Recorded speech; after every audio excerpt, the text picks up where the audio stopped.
আসসালামু আলাইকুম। হযরত শাহজালাল আন্তর্জাতিক বিমানবন্দরে অঙ্গীভূত আনসার সদস্যদের জনবল বৃদ্ধি ৯৭৬ জন। ডিসেম্বর ২০২৪ সালে মোট জনবল ছিল ১২৬৯ জন।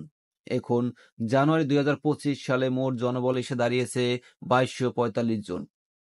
সারা দেশে বিভিন্ন জেলায় গার্ডের সংখ্যা বৃদ্ধির মাধ্যমে স্মার্ট কার্ডধারী আনসার সদস্যদের কর্মসংস্থান বৃদ্ধি করার লক্ষ্যে নিরলসভাবে কাজ করে যাচ্ছেন বাহিনীর মহাপরিচালক মহোদয়। বর্তমানে ৫,৬০০ এর অধিক সংখ্যক গার্ডে প্রায় ৫১,৬৬০ জন আনসার সদস্য কর্মরত রয়েছেন।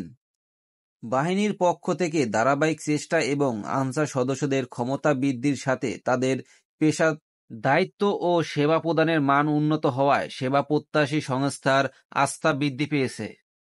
বেশ কিছু নতুন সংস্থা আনসার সদস্য নেওয়ার ব্যাপারে তাদের আগ্রহ প্রকাশ করেছেন।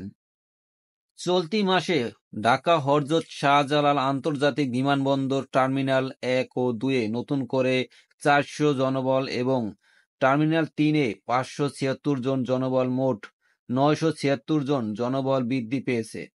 উল্লেখ্য, বিমানবন্দরের পূর্বের জনবল ১২৬৯ জন থেকে বৃদ্ধি পেয়ে এখন বর্তমানে ২২৪৫ জন জনবলে উন্নতি হয়েছে। এছাড়াও জানুয়ারি ২০২৫ খ্রিস্টাব্দ মাসে সারা দেশে ১৪টি নতুন গার্ডে বৃদ্ধি পেয়েছে, যেখানে নতুন করে ১৩০ জন অঙ্গীভূত আনসার সদস্যদের কর্মসংস্থানের সৃষ্টি হয়েছে। বাহিনীর পক্ষ হতে নতুন গার্ডের অনুসন্ধান ও সদস্য মোতায়েনের এই ধারা ভবিষ্যতেও অব্যাহত থাকবে। জননিরাপত্তা ও আর্থসামাজিক উন্নয়নের প্রতিশ্রুতিবদ্ধ বাংলাদেশ আনসার ও গ্রাম প্রতিরক্ষা বাহিনীর বর্তমান মহাপরিচালক মহোদয়ের অক্লান্ত প্রচেষ্টা এবং বাহিনীর সদস্যদের সর্বোচ্চ পেশা দায়িত্ব প্রদর্শনের মাধ্যমে সামনের দিনগুলো বাহিনী আরও এগিয়ে যাবে, এই আমাদের প্রত্যাশা।